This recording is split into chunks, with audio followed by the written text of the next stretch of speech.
So, 2006 Mazda 2, it's red. There's absolutely nothing special about this car. I mean, it's got 4 doors, it's got like a 1.3 litre engine, it's front wheel drive, it's not exciting to drive, it's got no racing or rally heritage, it doesn't have a supercharger, it doesn't have a turbo, but one thing it does have is red paint that's faded and cracked. And that's perfect for this channel because I'm gonna show you how to fix that in this video. Check it out.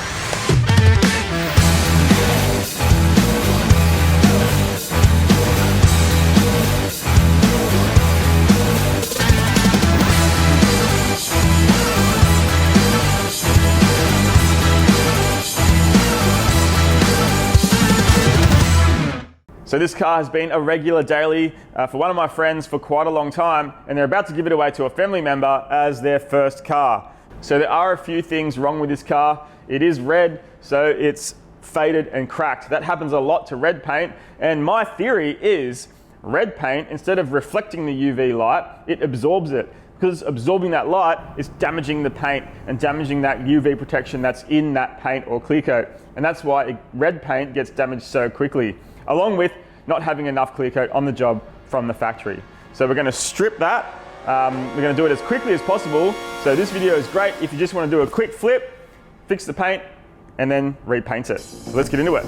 As you can see, the clear coat on the car is pretty bad. It's really stripped in some bits, it's flaking off, it's not looking good. So to get this thing up to scratch, we've got a few things to fix, including all this. This, that,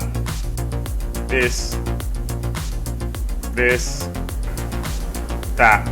Okay, so this is going to be a super quick paint job. I'm going to try and get this done in as little time as possible, which means I'm going to just mask up what I can, try and remove as little as possible because removing things takes time. Just sand it, prime it, and paint it. So that's the minimum you can do. Basically, there is a better way to fix cracked and faded clear coat. I've got a video on that, so check that out. It means fully paint stripping and re-priming. We're not going to do that to this car. We're just going to do a quick repair, prime, and paint. So I'm going to primer this car, and the magic number before primer is 240 grit. So I'm going to mask up all the sensitive areas. Then I'm going to use 240 grit on a machine and sand that clear as best as possible. I'm going to remove all the flakiness and get it nice and smooth so there's no edges, even if I have to go back to bare metal.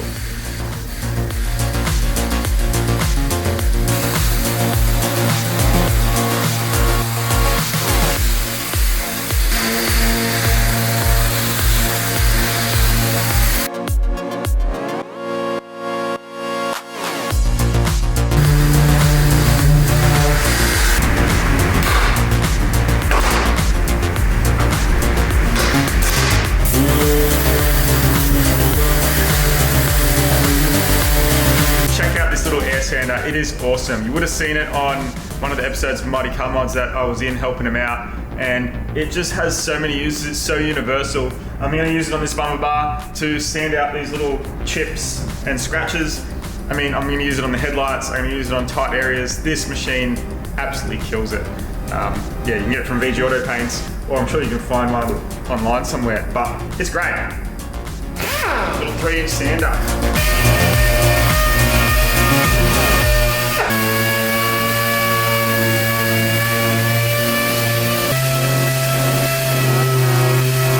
Okay, I've done heaps with the air sander. Now I'm going to go around with these sponges. I've got a purple and an orange one here. Purple is equivalent to 240 grit. Orange is about 400 grit. I'm going to go and get into all the areas that I couldn't quite get to with the sander. Under the door handles, even the front bit, just little bits around there. These sponges are amazing. Check them out. They're called sanding sponges, so just do a search. These are a great tool to have when you're painting a car. Now that the car's all sanded, I'm going to clean it with wax and grease remover, wiping it on and then wiping it off with a dry rag. Now that it's all clean, I'm ready to mask up the areas I don't want anything to get on. Now because this is a quick job, I'm just masking up as much as I can because removing stuff takes time. So chuck some tape on there, now I'm ready for some primer.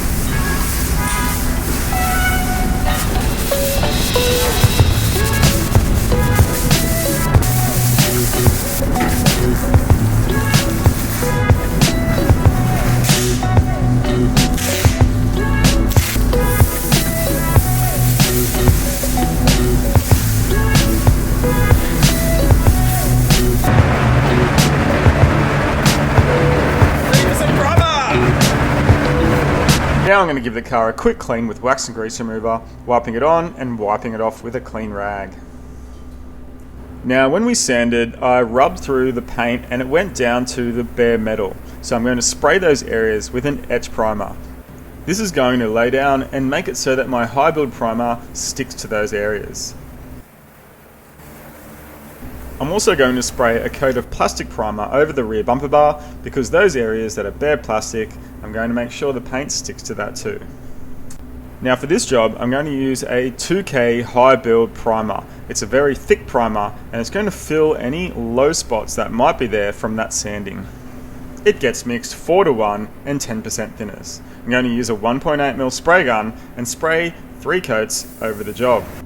First, I'm going to spray all the areas that I've sanded through, because on those areas I want an extra layer of primer, again to help fill the low spot. Now I'm going to spray 2 coats, waiting 20 minutes between coats. Because it's quite cold, I'm waiting a little longer.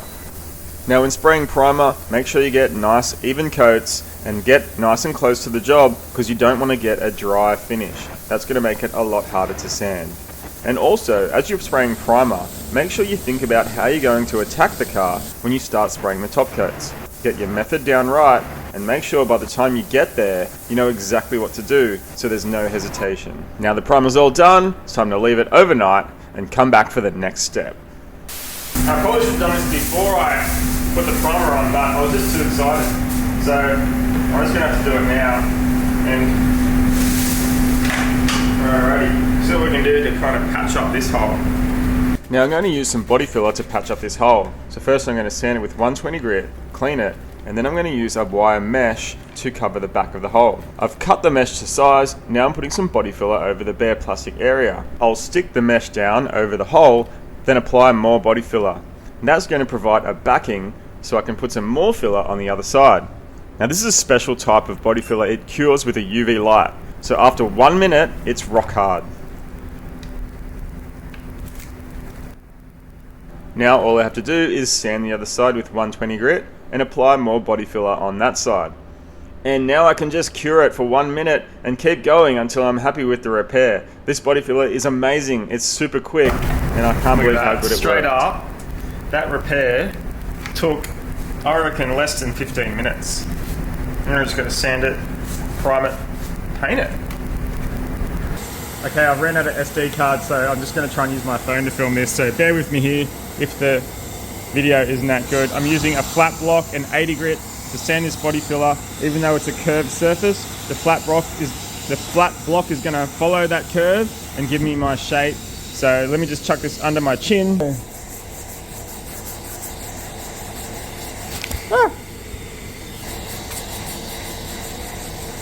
I've sanded the mirror cover with 80 grit, then 120 grit, then I finished with 240 grit.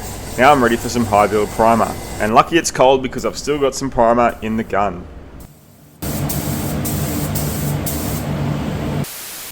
Now the primer is nice and cured, it's been left overnight. I'm going to apply a guide coat to all the panels and that's going to help me sand the primer. Once I've sanded all that guide coat off, it means that the primer is thoroughly sanded. Now I'm going to sand the primer with 400 grit on this machine sander. You can do this by hand, and I'm doing some bits with the block and some bits with a sanding sponge. After 400, I've gone to 600, and then I'm ready to move on. Now any areas that have rubbed through, I'm using a high build primer from an aerosol can just to make a uniform finish. Now I can take all the tape and plastic off the car and go and get my paint. Now I've got the paint coat and I've also got the petrol flap off the car, and I'm heading to a paint shop to get my paint mixed up. If you're in Sydney or Australia, check out VG Auto Paints. They have everything to do with spray painting, from body fillers to primers, blocks, spray guns, everything. You can get your paint mixed up and you can get it matched. So I've come in, I've given them the paint code, and I can choose base coat or 2K solid. If the color has no metallic in it, you can choose single stage paint, which means it's going to be shiny straight off the gun, doesn't need clear. So they've mixed it up and checked the color to see if it matches. The color looks okay, but after a bit of adjustment, it's going to be a bit better. Okay, so it's sanded, it's all masked up. I'm going to give it one more clean with wax and grease remover, and then I can start painting. Let's do it. Wax and grease remover is a great way to make sure the panels are nice and clean. It's a matter of wiping it on with a wet rag and then cleaning it off with a dry rag.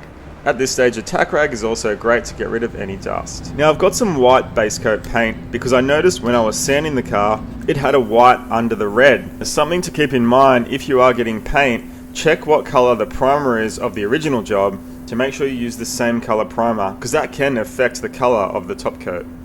Now it's time for the top coat red. Now because this is a single stage, I just put hardener into the paint and then I spray it on the job. There is no need for clear on this type of paint, it'll dry nice and shiny. And when painting top coats, even clear coats, it's important to remember the basics and make sure you do really good overlapping to make sure it's even. Also, get nice and close to the job so it goes on nice and wet. Now I'm going to spray 3 coats of paint, waiting 15 minutes between coats. I've done my first 2 coats, I'm ready for my third and final coat. I'm going to add a little bit of clear into the red paint, then mix it up and spray a mixture of clear and red top coat all in one on the last coat. I have some clear left over, so I'm using it. This is optional and it's just great to get a nicer finish, and it's a bit nicer to machine polish with a bit of clear in that red. Now all I have to do is let this dry, then I can come back tomorrow, unmask it and finish the job.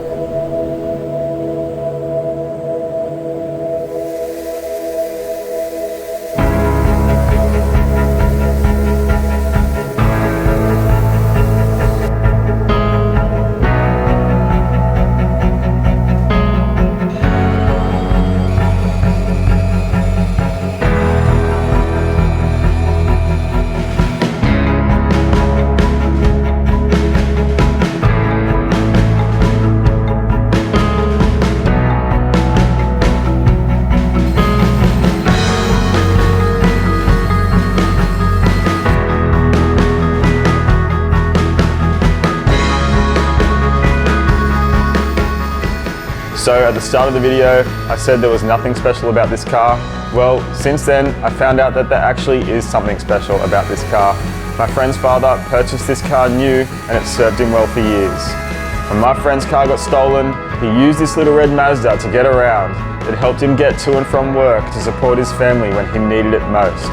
This car was handed around the family over the years through hard times, but it was always there, reliable and ready to get you where you needed to be. Now it's going to get handed down again, and it's going to be someone's first car. That person is going to have some memories in the car, and I'm sure it's going to serve them well for years to come. So just because a car isn't fast, or it doesn't have an iconic racing heritage, it can still be special for a person and a family. So it's worth treating it right. I'm really happy that I restored the paint on this little red Mazda for my friend, and I hope it serves him and his family well for years to come. And I really hope this video helps you fix a car that's got faded and cracked clear coat, because I know you have a car that's got this problem. And if you've got a car that's not so special performance-wise, but holds a special place for you and your family, I'd love to hear the story. Write a comment, because those stories are great, and cars, well, they can be more than just cars. So yeah, let's treat them right, get them looking good, and something to be proud of. Hope you liked the video. That was Custom Spray Mods. See you next time.